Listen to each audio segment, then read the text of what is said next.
Freedom. What do they say? Freedom is just another word for nothing left to lose. Are you there? Anything you have left to lose that we need to clear out today? Here we are in the Freedom series. And ultimately, this word enlightenment is really just freedom. Freedom. To be yourself. To be your full expression. Free of the things that would hold you back. Keep you in your own crystal prison. Free to be the I am. Beholden to no one. No one. Not even some God. Amazing, isn't it? You always think, well, I can let go of the parent thing or the teacher thing or the angelic thing or all of these other levels, but isn't there always that God I'm beholden to? Not in the purity of God, no. Because Spirit, the Eternal One, gave you itself with no rules, no regulations, no checking in, no curfew or anything else. Said go and be as you want to be. Be the I am. That's a lot of responsibility. It's something actually, as we discussed starting several years ago, there's a lot of humans that really don't want their freedom. They want an easier life, but not necessarily true freedom. But you, I believe, have chosen that. You have taken that responsibility. And it's not always easy, this thing called enlightenment. Probably a lot more difficult than what you ever thought it was going to be like. A lot more difficult. So many expectations. And that's what we're going to talk about today in this last of the Freedom series. The expectations, those few really difficult and challenging things that are still remaining. Few difficulties, roadblocks. We're going to do some discussion.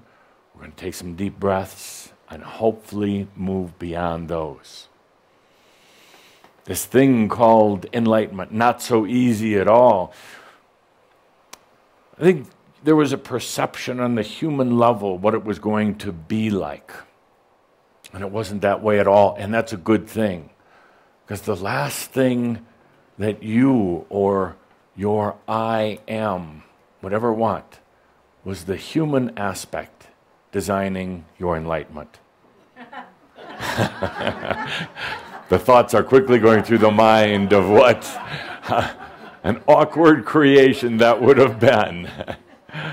Filled with mistruths, filled with imbalances, filled with, well, some things that we're going to talk about today. But yes, if the human was left to design and to allow this thing called enlightenment, I don't think ultimately it would really be about enlightenment because there would be limitations. If you sat down and said, this is how I'm going to get to enlightenment and this is what enlightenment is, there would have been so many limitations and so many biases and imbalances, and the human would have continued its energy feeding. A human would continue to try to glorify its human identity other than its I am identity. The human would have become very vulnerable to all of the other elements around mass consciousness, its own past, its mind, its analytical versus creative way of thinking.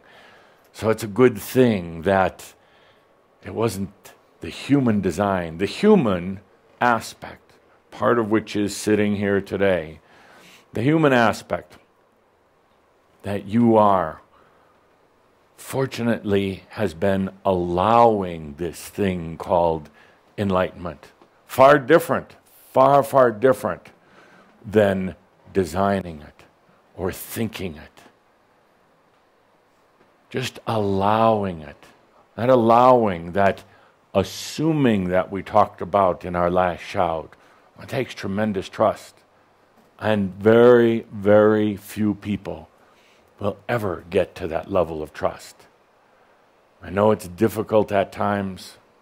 I'm nearby so often at night when you're going through some of the worst, when you're going through that inner torment that you go through. But I'm so proud of each and every one of you that you can, in the midst of those storms, you can take a deep breath.